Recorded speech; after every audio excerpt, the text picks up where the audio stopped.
In my time online, I've unfortunately noticed that oftentimes the people with the most to say about racehorses and retraining off the track thoroughbreds are often the people who probably should be talking the least, because they are a little bit ignorant in terms of track practices and how these horses are actually trained.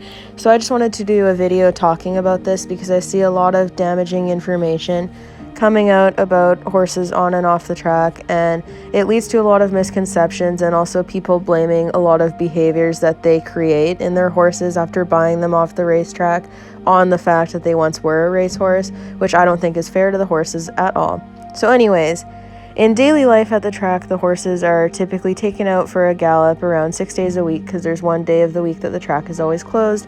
From there, trainers might decide to only train certain horses 4 to 5 days a week, depending on the horse's age and experience level and whatnot. During regular training, the horses are typically loped slowly around 2 laps, I would say would be the most common.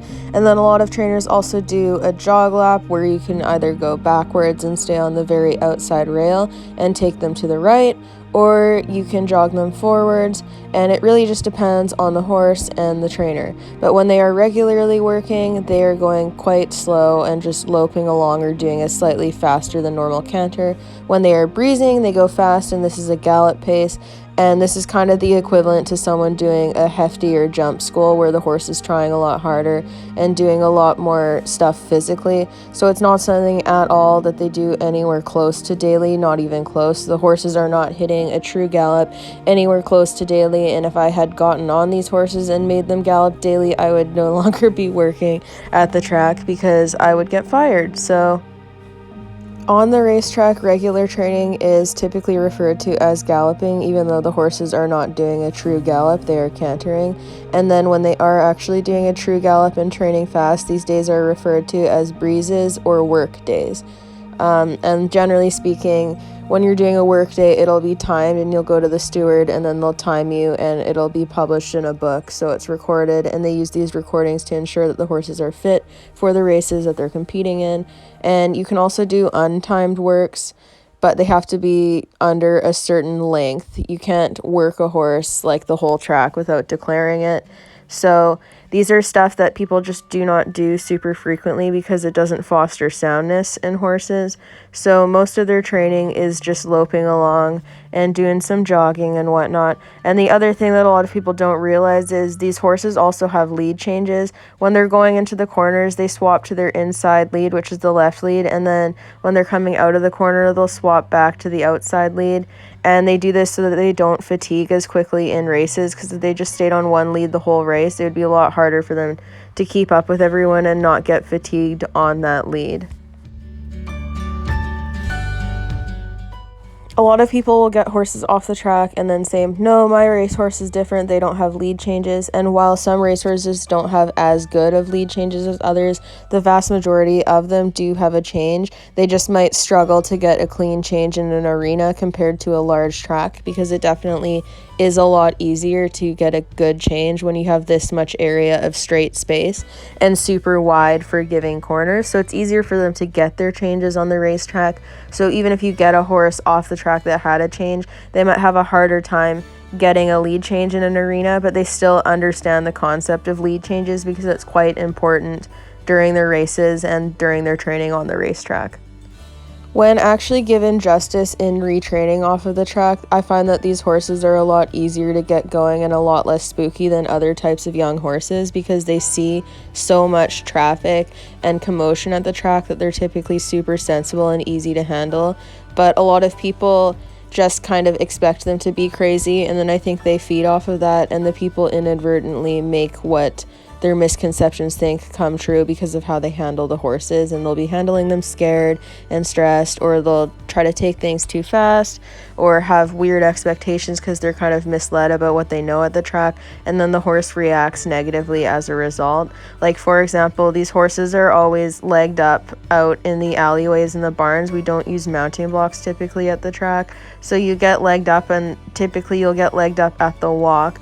So then people take these horses off the track and try to get them to stand at a mounting block and want to make them stand, and they typically do it in kind of a stressful manner without like a lot of rewards, and just getting mad at them when they do walk. And the horse technically, from their perspective, isn't doing anything wrong because they learned to be legged up on at the walk, and then now they're getting in trouble for it. And then people wonder why their horse gets hard to mount and is stressed for rides and whatnot when they start off their rides by doing that and demanding something from the horse that the horse doesn't understand. And this is a huge mistake people make, and then they blame the horse and say they're crazy, they're poorly trained, they're this, they're that, when really they've just been trained with different expectations. And people shouldn't have their show horse expectations on them and expect them to know what those expectations are and meet them immediately. I've also seen a lot of people assume that the horses don't know basically anything when it comes to riding. So they'll get them and they'll be like, oh, they only know how to gallop. As soon as you get on, they gallop. That's all they know how to do. And then I think this is why they get more stressed when they won't stand at a mounting block. And then since they expect these horses to only want to run, they get on them and they're all up in their mouth trying to crank them in a frame. And then being handsy like this gets the horse more stressed. They'll start jigging, jumping around. They might even get heavy and want to run off because you're in their mouth. And that's not something we really do at the track. If you're really pulling on them and being super handsy, it just makes them want to run more and they get heavier in the bridle, and then that's how you get taken off on. But since people are afraid of them and they think they're going to get bolted on, they take a huge contact, and it just makes the horse more stressed and kind of creates the problem that you're trying to avoid by doing it. But it's such a huge misconception, and I honestly don't know where it came from, because it doesn't even make logical sense that we'd start horses and break them under saddle and just sit on them and immediately start galloping them before they're broke. They get broke just like a lot of other horses do, with groundwork first and getting them prepared on the ground, wearing tack, ground driving them, lunging them, and then getting on, bellying over them, getting them used to that, sitting on them, walking around, teaching them to trot in a round pen, cantering them in a round pen. And then finally, once they're pretty solid in a round pen in an arena, then they go out on the track and they'll start doing little stuff like just jogging a lap, loping a lap with a buddy, and going in company and stuff. And from there, and they're honestly pretty well broke. It's just in a different way, and I think that a lot of people screw them up from the get-go by how they get on and get really handsy and get them stressed and are a bit impatient or naive in how they handle them. And then they're like, wow, these horses are so crazy. This is totally right. Look at everyone. Look at how crazy these thoroughbreds are. This is just part of training these types of horses. But then the people you hear perpetuating that the most are actually the ones that are the less educated ones mishandling their thoroughbreds. And the people with the well-behaved, quiet thoroughbreds who don't have these same types of issues tend to be the ones doing it correctly, not just people who got lucky with the thoroughbreds that they pick. And I think it needs to be discussed more, because it's really unfortunate to have so many trainers that aren't qualified to properly produce off-the-track thoroughbreds be the ones that are spreading information about how they should be trained or what they're like, when they've had really limited experience with them and clearly have a lack of knowledge about the racetrack. And it affects the ability for people like me who ride basically only thoroughbreds and help find them homes off the track. I have to deal with the backlash from people like that, because they create stereotypes where people assume that these horses are crazy and hard to manage. So even once we've retrained them and once we have really quiet ones that have started a new career, people still worry about the safety on them because of ignorant people who can't properly produce thoroughbreds, perpetuating bad stereotypes. And it is so damaging to the horses. If you love horses like you claim, don't be ignorant and make sure you're educated on the track before you talk about it and how these horses are trained. The other thing that people have to consider is the length and time that their horse is at the track when they get it. For example, if you get a 3-year-old who's only ran once or twice or hasn't even ran, they're a lot more likely to be less broke than an older horse who's been at the track for a couple of years and ran some races, because they've had less training. So if you get a super young guy and they're spookier and less exposed to stuff, that's a lot more normal, and it's not something that's an indicator of the breed. And with that said, like, you can see in these videos at the track how many horses are going by and that they'll move the starting gates around while horses are out there. And there's honestly so much commotion and noise that they have to deal with. So I found that thoroughbreds as a breed are super easygoing and quiet, even in new experiences, loud noises and whatnot. You just have to be nice to them and prepare them correctly, because if you throw them in over their head, that's where you get the anxiety and the big reactions. I don't think there's any reason why anyone off the track should, other than in super isolated occurrences, should be getting on their horse the first time and have it be a nervous wreck just walking around in an arena. Just go turn your horse out after the track, because most of the racetracks in North America unfortunately only have stalls, and a lot of the trainers and breeders that work at those tracks, they take their horses home and give them breaks over the winter or in between races and whatnot for this exact reason. But for people who don't have farms, they're limited to wherever they board in the off season, which means the horses aren't getting out. So when you get a horse off the track, don't get one if you don't have the facilities to turn it out and let it be a horse and have it go out with buddies, or at least have enough room to run around and trot around and have a good time, because you can't expect a horse to be sane and well-minded for you and enjoy its work if you're not going to let it enjoy its time off. And that's something that's really important, because we do certain things with our horses during show season or during race season that aren't necessarily the fairest to them, but for their regular day-to-day lives. And if you're getting a horse that you know is coming out of a situation where they've been stalled, you have no business doing it if you're gonna just get on them right away and not turn them out and allow them some downtime first. Because I see a lot of people getting horses off the track and they'll literally ride them like the next day after getting them, even though the horse could have raced mere days prior. And then they're like, oh, they're so hot and spooky. And it's like, yeah, because the horse is still on race grain and has been stalled, and then you're getting on it and expecting it to be able to know how to do something completely different and stressing it out by trying to push it into a frame and wearing spurs or carrying a huge dressage whip. And it's just not fair to the horse. Like, have a plan and have low expectations. You're getting a young horse from a different career. You can't expect them to know what you're going to ask it from your career, especially if you've never been a track rider, because you're inadvertently going to give them conflicting cues at some point. The other thing with racing that I don't think people get is, especially if you're getting a horse in the off season, which honestly is the most common time for people to retire their horses, is like when the racetrack is coming to a close and the season is ending. You're getting a horse at the end of the season. They've, in theory, trained a whole season and have run some races. If you aren't planning to give them time off, then I don't think it's fair to the horse, because it's the natural time that race trainers would all give their horses time off for the whole winter, basically, unless they're going to go race in the winter. But regardless, there'd be a natural period of time off there when the track closes. So if you're getting a horse and you're not planning on giving it time off, you can't complain if they don't perform for you, if they get sore, if they get sour, if they're being bad, because you're uprooting what has been their fair schedule for the last couple of years of racing, or what race trackers typically follow in terms of a break, and you're choosing to put them directly into a new job, which is stressful in itself, because their expectations are going to completely change and they're going to have to learn something new. But you're also not giving them a break after they've just done essentially a whole year of school, or a whole season of school and learning and training and physical work. So a lot of it comes down to selfishness and people wanting to rush when they probably shouldn't, and it's very frustrating because the horses are the ones who suffer. And the thoroughbred stereotypes that are negative are all things that you see in horses that are owned and trained by people who aren't doing them justice in some way. May it be the way they ride them, or maybe they ride them perfectly fine, but the horse is stressed because they're not getting turned out enough and they're not getting enough stimulation and socialization from their management situation, or they're not being fed properly, and then they can't develop the muscle and weight that they need to, so they look like the string bean thoroughbred stereotype from that way. There's a whole lot of things, and honestly, the vast majority of the time, the problems we see in this stereotypical thoroughbred are problems that the rider gave the horse, not the actual breed being itself. It's problems that riders have instilled on them. And a lot of people will justify rushing their off-the-track thoroughbreds on the basis that they've been in training since a young age and like it, which to some extent might be true, but people forget that for thoroughbreds, the type of training they're in isn't something that requires them to do a ton of brain work and be ridden for like upwards of half an hour each time. Like when I'm out on my horses, I'm on them for like 10 to 15 minutes max.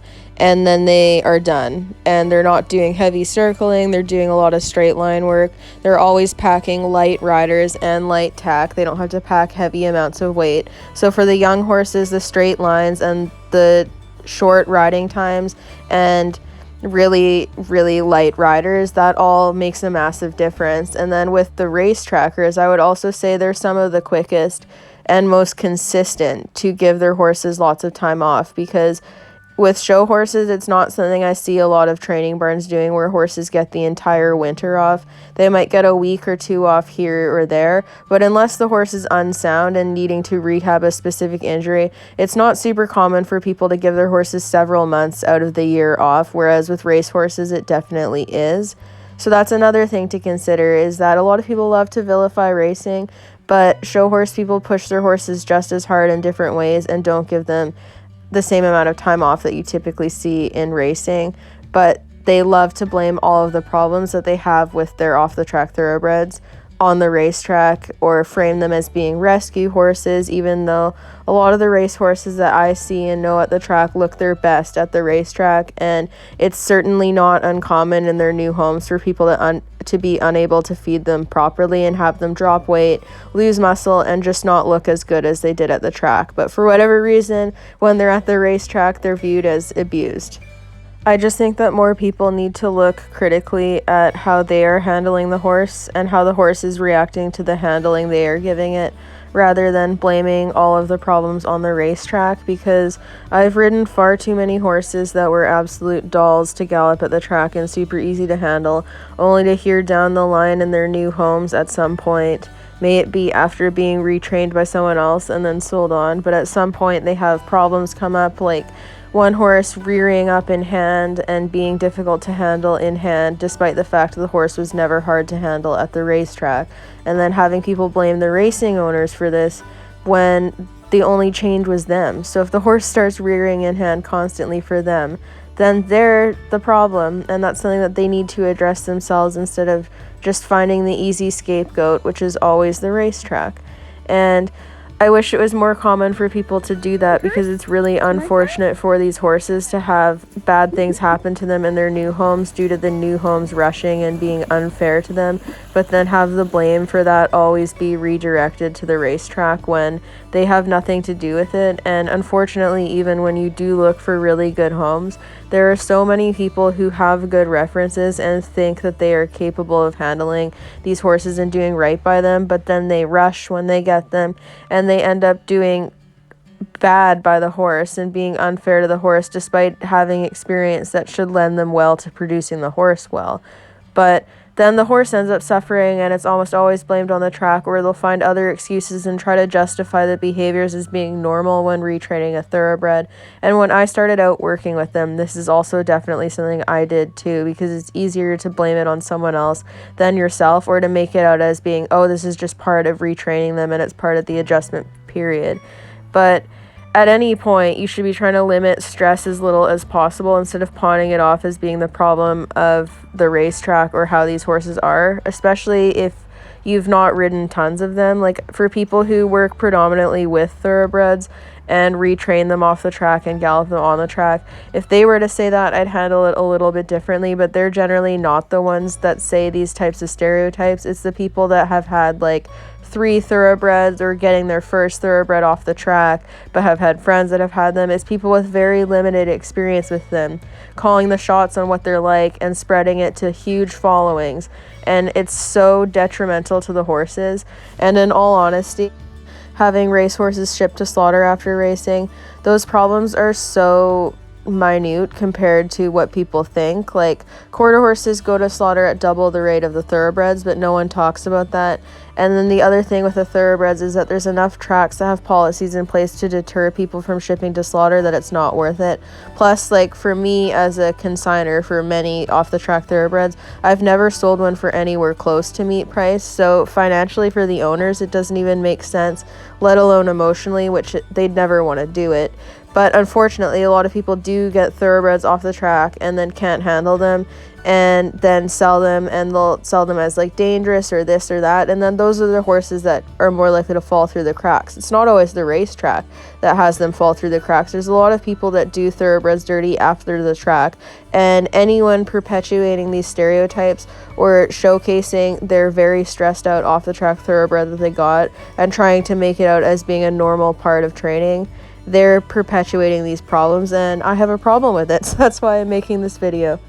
Thoroughbreds have the potential to be such great horses, and they were so much popular as sport horse mounts back in the day, and I think the reason for that is because there is more people able to and willing to correctly produce them and do justice for them, whereas now people are quicker to stereotype them and assume they can't do things, or they're too crazy, they're too this or too that, and they look for other avenues of breeds to choose, which is totally fine, but I don't think it's because they're less talented horses. It's because there's less people willing to deal with them, or the ones who do just do not do justice by these horses, and it's not fair to the horses. Like, a lot of the thoroughbreds you see at shows in big bits running at fences with hollow necks, hollow backs, ribs showing, like no top line, and they just rush fences and are crazy. Those ones have been done dirty by someone in training at some point, and I say this as someone who has been that person to do a horse dirty, because the thoroughbreds that I used to have used to be those exact horses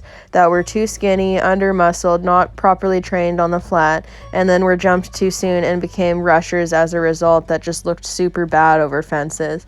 And it was 100% my fault, but it's easier to blame the type of horse and say, oh yeah, it's a thoroughbred, they like to go fast, that's why. No, it's because I'm a shitty trainer, and that's why they did it in the beginning, and that's why the ones I have now aren't so much like that, because my training has developed. It's not because I'm getting luckier picking better horses. The horses are getting luckier by being picked by me now instead of 6 years ago, and that's that.